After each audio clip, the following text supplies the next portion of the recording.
It's difficult enough to remember the fine details of one book you've read, but after reading 21, how do you keep your facts straight?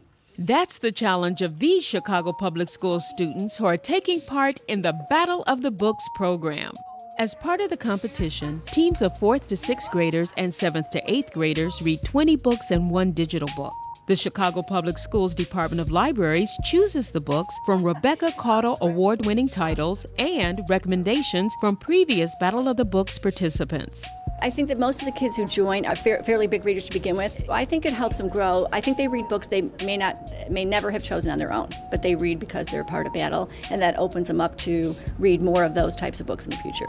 The students work toward the final event, a one-day competition where one team per grade level from each school participates in 3 preliminary rounds, answering questions about the books. The idea for the competition was brought to the attention of the Chicago Public Schools back in 2005 by Carol Josefowitz. This is something that my own children did when they were in Elmhurst, Illinois, and they were participants in a Battle of the Books program. And I just thought this was the best program to help them become great learners and better readers. Battle of the Books encourages reading and teamwork. Up to 6 students are on a team, with one designated as the captain who gives the official answer. What makes this quite the challenge is the questions are completely random and pertain to any of the 21 titles. It's basically memory. There's really not much inferential at all because the answer has to be on the page itself. Some of the easier ones are things that are really important to the story, and so they have a lot of those. But they also have a lot of small detail things.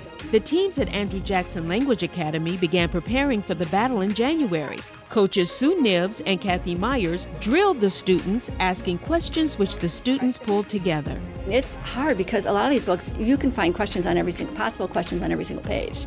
I reread the books a lot so I can get the details stuck in my head, and then I write the questions, and sometimes I take additional notes for myself on the books.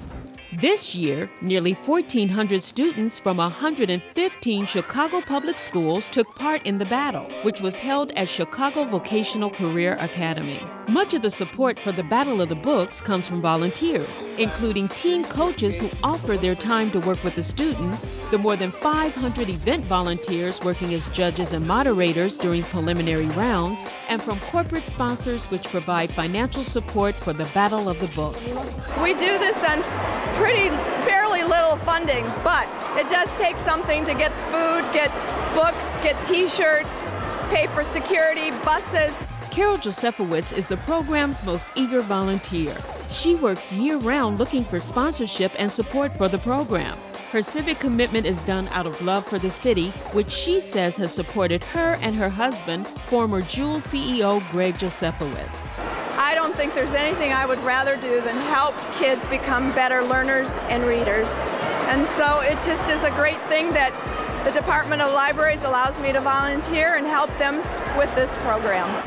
Mayor Daley stopped by to thank the volunteers and compliment the students for their efforts.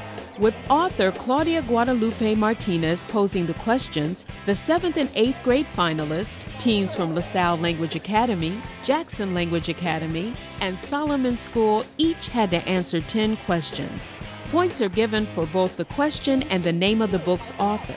With the scores added up, it was Solomon 3rd, LaSalle 2nd, and Jackson 1st. We thought we'd get through the first round from Lucy and Mari and Hannah's experience since they've been last year. They told us how easy the first round was.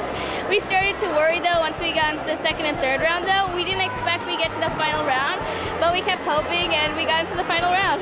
I was happy just to get in the finals. That was incredible. That would have been enough, but first place is icing on the cake. It feels amazing, really amazing.